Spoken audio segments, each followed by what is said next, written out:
Hey guys, this is Nick with PhoneArena and it's time for another camera comparison.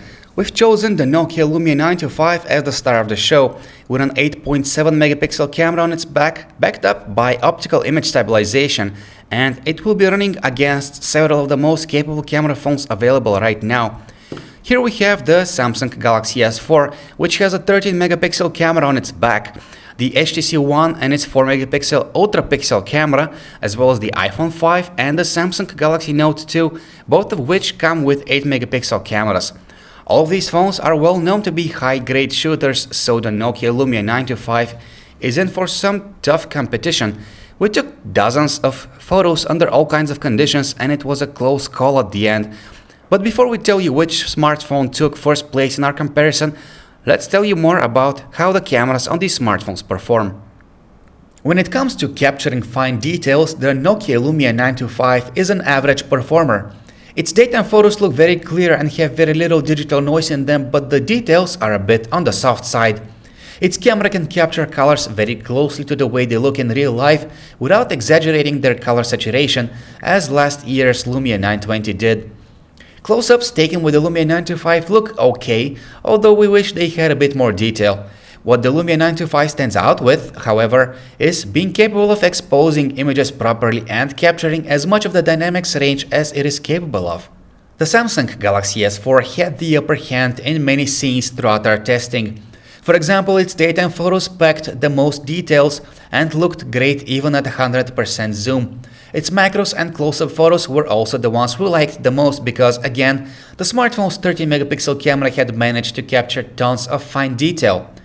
In terms of color accuracy and exposure, the Galaxy S4 performed well. It wasn't quite the best smartphone, but it was a close runner-up to the respective winners in these categories. The HTC One excels in capturing colors accurately in daytime photos. Its shots have a pretty accurate color balance without being under or oversaturated. However, it cannot perform well when it comes to things like detail and exposure.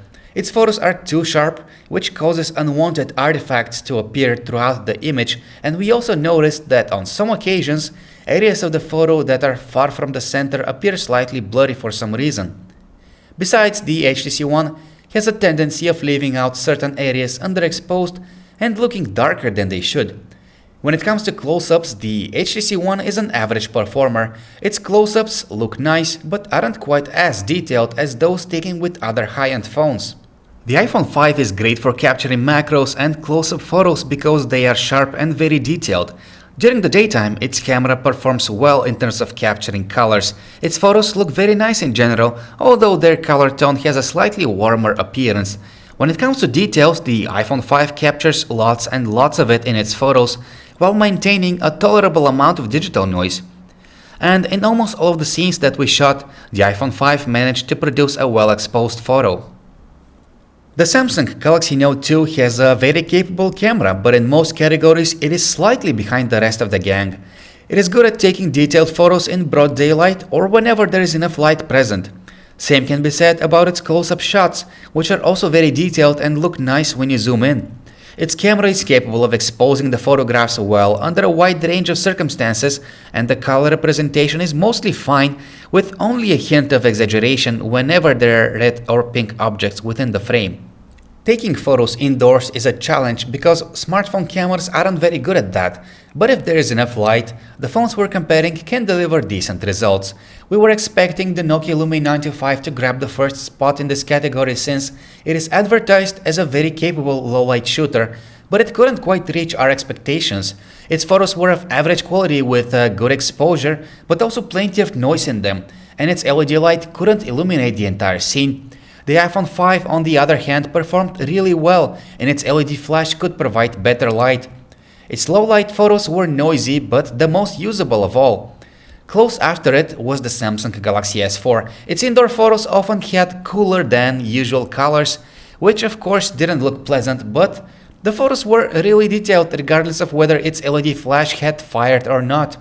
The indoor photos we took with the HTC One were mostly okay, and they were definitely usable, although the results varied greatly depending on whether the LED flash was used or not.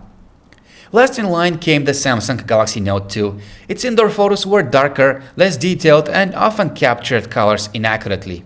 We also took several photos downtown at night, and the Nokia Lumia 925 did well in most scenes. It produced photos that were usually better than what the other devices could capture. We did notice, however, that having the night mode turned on didn't produce any better results. In fact, the exact opposite happened, and the night photos turned pale with colder colors.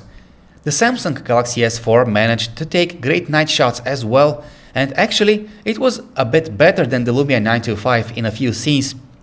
Also, its night mode is usable, and sometimes having it on produces better looking photos.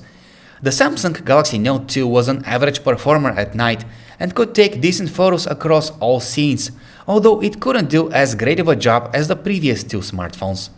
The night photos captured with the iPhone 5 were mostly acceptable, but they weren't quite as bright as we wished they were, and there was lots of digital noise in them.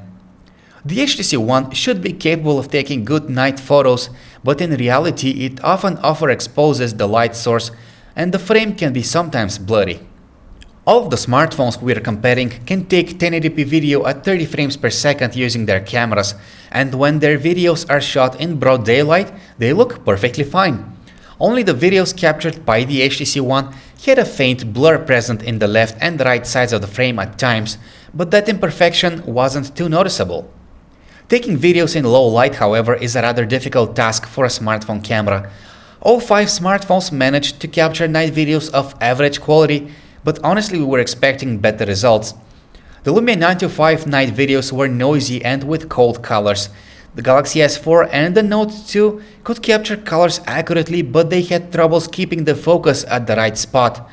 The HTC One night videos were choppy and light sources were often much brighter than they really were.